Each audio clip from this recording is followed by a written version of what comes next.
the entire back of the hatch. As you can see, I still got to do that side. I got up there as well. What I'm gonna do is I'm gonna lay down this kill mat here. And I got 3 big boxes. This is 80 mil thick. I got 2 more boxes over there. But yeah, got a lot of work cut out for me here, but it's gonna be worth it. This isn't the fun stuff, but it's necessary. So a lot of the panels down here are so thin. I mean, listen. It's just a thin, well, that's decent. All right, I got the wheel well done. I think I'm gonna roll it out a little bit more, but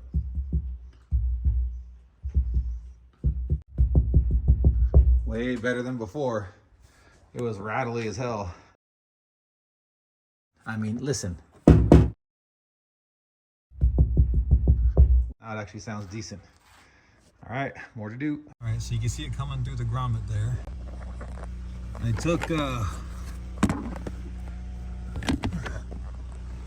took this trim off. I'm gonna run it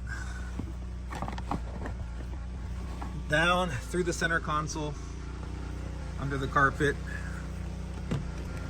I'm gonna come up under the seats and into the back. Simple. All I gotta do is take off the center console so I can make sure to run it up in there under the carpet, and we'll be set. Ran the power wire on this side, driver's side, under the carpet, coming out there. It's gonna be going underneath the back seat. See it coming out there. And the ground, same thing. From up there, under the carpet, panel. See a little bit of it right there. I'm gonna have to tuck the carpet a little bit to hide it a little better. And then up underneath the seat.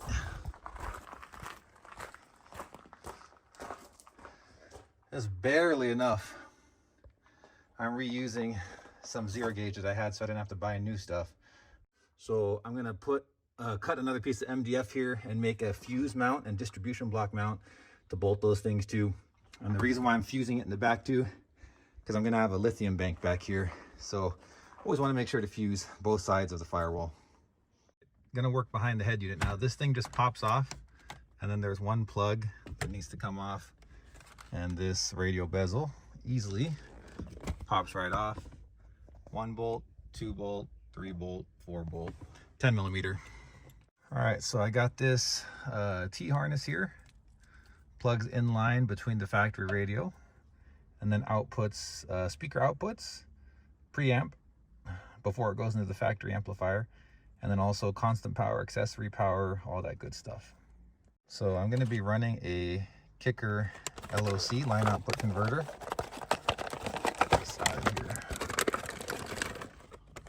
Sorry for the video here. Here it is, little guy. Gain adjustments, it can go up to 8 volts, pretty cool. So I'm actually gonna route this and mount it in the back. So I'm gonna run speaker wires in the back, just so if I do wanna adjust it for whatever reason, it's accessible and not stuck behind the dash there. Looking back here, the thing's pretty foolproof. You can see the 2 plugs right there on the left and right. I'm gonna unplug those, plug those in, and then I'm gonna plug those plugs into these, and then that'll give me the outputs that I need. All right, and there we go. Factory plugs plugged into here, back of the unit, and now I got all these goodies to work with here. There we go. So I like removing everything to get a clear path of where I'm gonna route. Okay, see, I got the head unit, got the glove box removed, kick panel removed, side removed, and then the back seats are removed because I'm gonna run it inside that panel there.